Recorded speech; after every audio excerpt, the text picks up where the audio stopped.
साथियों नमस्कार।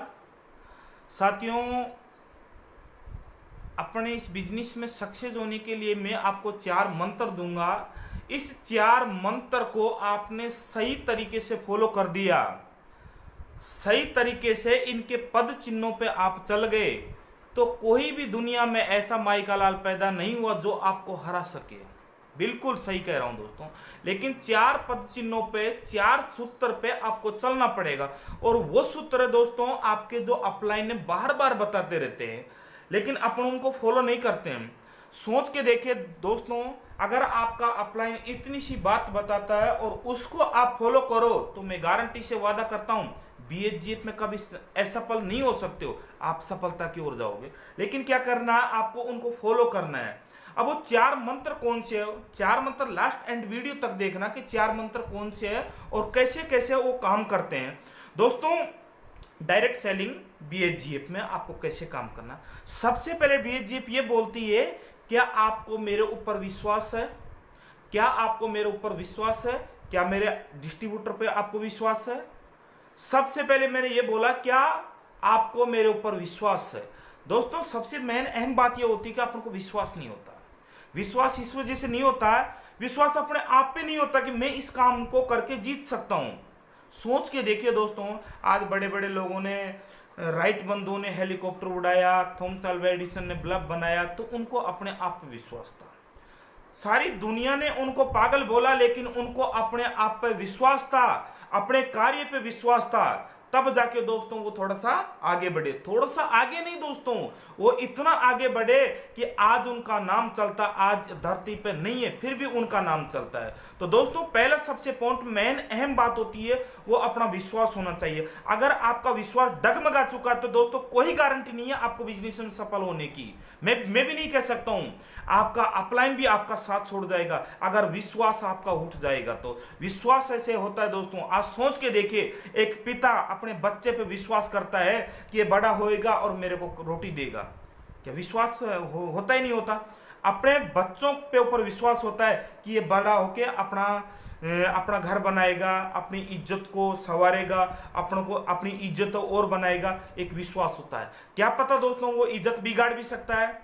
आप खुद देख रहे हो टाइम के बाद में, इस टाइम में क्या हो रहा है। 2 तरह के बच्चे होते हैं। एक बच्चा क्या होता है कि अपने बाप की इज्जत को डबल करता है और एक बिल्कुल गिरा देता है। कारण क्या होता है? एक विश्वास का होता है। विश्वास ऐसे करना पड़ेगा आपको जैसे कि एक बाप बेटे पे करता है, उसी तरह से ऑर्गेनाइजेशन पे भी आपको करना पड़ेगा। तो दोस्तों, आपको विश्वास करना पड़ेगा। विश्वास के बाद में आती है चीज मेहनत। दोस्तों, विश्वास करने के बाद में अपनों को क्या करना चाहिए, क्या करना पड़ेगा? अपनों को मेहनत करनी पड़ेगा। हाँ बिल्कुल दोस्तों, मैं बताना चाहता हूं कि कर्म एक ऐसी चीज है कि कर्म आप अच्छे लोगों का भाग्य खोल देती है। बहुत सारे लोग क्या करते हैं इस डायरेक्ट सेलिंग में, नेटवर्क मार्केटिंग में, बीएचजीएफ में क्या करते हैं कि अपनी किस्मत में 2 4 5 लोग ऐसे आएंगे, वो अपनी किस्मत को चमका देंगे। क्यों? क्योंकि ये लोग कहते हैं बहुत सारे कि अगर आपको शनि भी लग रहा है तो 2 4 नीचे लगा दो और उनकी किस्मत में अगर पैसा होगा तो आपकी किस्मत ऑटोमेटिक पैसा आएगा। बिल्कुल दोस्तों, वो चीज मेरे ऊपर भी लागू हुई थी। जब हम कंपनी में काम करते थे तब क्या होता था कि हमारे सीनियर बोलते, अरे कोई दिक्कत नहीं, ऐसा कोई न कोई तो बंदा आएगा, 2 4 बंदे ऐसे आएंगे जिनके माध्यम से आपकी नैया पार हो जाएगी। उन्होंने बताया कि, हमने पूछा कि भाई कैसे आएंगे, उन्होंने बताया कि 2 4 अच्छे बंदे आएंगे। अरे आपकी किस्मत में तो मान लिया शनि है, अगर उनकी किस्मत में शनि नहीं है तो पैसे आएंगे नहीं आएंगे? हमने सोचा भाई पैसे तो आएंगे, लेकिन दोस्तों ये गलत है। आपको क्या करना पड़ेगा? अपने आप पे विश्वास रख के मेहनत करनी पड़ेगी। किसी पे ये मत करो कि उसकी किस्मत में पैसा है, उसकी किस्मत। दोस्तों, आपकी किस्मत में पैसा नहीं होगा तो भी पैसा आएगा, लेकिन काम क्या करना पड़ेगा? आपको कर्म करना पड़ेगा। कर्म बहुत बड़ा माना गया है दोस्तों, शास्त्रों में कहीं पे भी देख लो, गुरुजनों को देख लो, स्कूल में देख लो, कहीं पे भी देख लो, कर्म तो आपको करना पड़ेगा। अगर कर्म नहीं करोगे तो दोस्तों फेल हो सकते हो। तीसरी चीज आती है दोस्तों धैर्य। पहली चीज मैंने क्या बताई? आपको विश्वास। दूसरी चीज मैंने बताई मेहनत, और तीसरी चीज बताई धैर्य। दोस्तों, ये जो 4 पार्ट होते हैं, ये पूरी की पूरी गाड़ी को दौड़ाने के लिए 4 पहिए हैं। अगर 4 पहियों में से, ध्यान रखना मेरे साथियों, मैं बिल्कुल सही बोल रहा हूं, अगर 4 पहियों में से आपका एक पहिया भी निकल के चला गया तो कोई गारंटी नहीं है आप डायमंड बन सकते हो। आपको चारों टायरों को साथ में लेके चलना है। बिल्कुल, ये 4 टायर कभी कभी पंचर भी होंगे, लेकिन बार बार में क्या करना, अपलाइन से जाके हवा दिलवानी है दोस्तों। तो दोस्तों अपन बात करते हैं धैर्य की। धैर्य एक ऐसी चीज है कि धैर्य एक ऐसा शब्द हो दोस्तों, कहने में नहीं आता। क्यों? इसके इतने सारे उच्चारण हैं, इतने सारे उच्चारण जितने मैं बताऊंगा उतने कम है। लेकिन मैं छोटे से पॉइंट पे बात करना चाहता हूं। धैर्य वो चीज है दोस्तों, बुझते हुए दीपक को भी जला देती है, लेकिन आपको धैर्य रखना पड़ेगा दोस्तों। धैर्य उस तरह रखना पड़ेगा, एक माँ रखती है, बच्चा बड़ा होगा और अपने को रोटी देगा, बच्चा बड़ा होगा अपने को रोटी देगा, उसी तरह से आपको धैर्य रखना पड़ेगा। धैर्य जिसका है वो दोस्तों कभी भी हार नहीं सकता। सोच के देखिए दोस्तों, किसी ने सच कहा है कि अगर आपका धैर्य है तो चलनी में भी दोस्तों पानी बर्फ बना सकते हो, लेकिन धैर्य रखना पड़ेगा। धैर्य कैसे रखना पड़ेगा? जैसे ठंड के दिनों में कहीं पे भी बर्फ जम जाती है, उसी तरह आपको क्या करना पड़ेगा, धैर्य रखना पड़ेगा। और जिस इंसान के अंदर पैशेंस, धैर्य है, वो इंसान कभी हार नहीं सकता। चौथी चीज आती है दोस्तों लक्ष्य।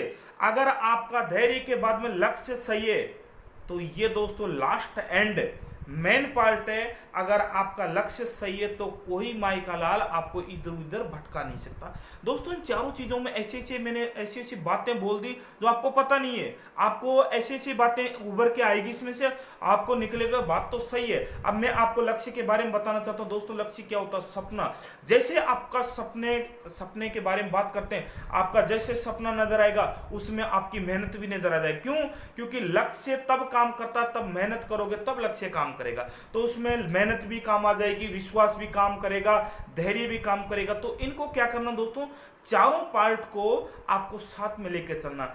तब आप अगर आपने एक पार्ट भी साथियों खो दिया तो दोस्तों कोई गारंटी नहीं। आपको चारों पार्ट पे काम करना पड़ेगा, सीखना पड़ेगा कि चार पार्ट कौन से हैं। और ये चार पार्ट वो है जो बार बार आपके सेमिनार में, बार बार आपकी ट्रेनिंग में, बार बार आपके अपलाइन बोलते हैं। इन चार पार्टों को क्लियर कट आपको समझाने के लिए मैंने बोला कि ये क्या काम करता है, ये क्या काम नहीं करता। दोस्तों अभी एक ऐसी महामारी के बारे में बात करना चाहता हूं जिसका नाम है कोरोना वायरस। दोस्तों ये कोरोना वायरस अपॉर्चुनिटी मान सकते हो, कई लोग इसको क्या रूप देंगे, कई लोग क्या रूप देंगे, लेकिन मेरा मानना यह है कि जैसे डायरेक्ट सेलिंग नेटवर्क मार्केटिंग होती है उसके लिए एक अपॉर्चुनिटी दोस्तों इस वजह से आपका एजुकेशन सिस्टम बिल्कुल लो पड़ा हुआ है। बहुत सारे, बिल्कुल हाँ सही कह रहा हूं दोस्तों, अच्छे लोगों का एजुकेशन सिस्टम लो पड़ा हुआ, रात और दिन दौड़ रहे हैं, लेकिन उनको पता नहीं कि कौन से ट्रैक पे काम करना है। तो दोस्तों मैं बताना चाहता हूं कि ये लॉकडाउन का जो टाइम है इसमें आपकी एजुकेशन को बढ़ाना है। एजुकेशन कैसे बढ़ा सकते हो आप? एजुकेशन बढ़ाने के लिए अपना माइंड मत लगाना। एग्जाम्पल के तौर पे अपलाइन से पूछना, अपलाइन से सलाह लेना कि अपने एजुकेशन को कैसे बढ़ाएं, वीडियो देखना, बुक पढ़नी है। अब आपको वीडियो यूट्यूब पे जाओगे बहुत सारे वीडियो मिलेंगे दोस्तों, ऐसा पॉजिटिव वीडियो देखना, अपने अपलाइन से सलाह करना और रोज की जूम मीटिंग के माध्यम से रोज की वीडियो देखते जाओ। दोस्तों यही टाइम है आपका एजुकेशन का। इस लॉकडाउन के बाद में आपको टाइम बहुत कम मिलेगा। क्यों? सभी लोग अपने अपने वर्क में खो जाएंगे, कोई फील्ड में, कोई कहाँ पे, कोई कहाँ पे। तो दोस्तों ये जो लॉकडाउन है इस दरमियान आप एक ही काम करना, सिर्फ अपनी एजुकेशन को डबल करना। क्यों? क्योंकि दोस्तों अगर एजुकेशन डबल कर लिया तो बड़ा मजा आएगा काम करने में। तो दोस्तों मैं वीडियो के माध्यम से आपको मैंने बहुत कुछ दिया, इसको सिर्फ फॉलो करना है। दोस्तों फॉलो नहीं करोगे तो सिर्फ आपकी जिंदगी का सवाल है। थैंक यू दोस्तों।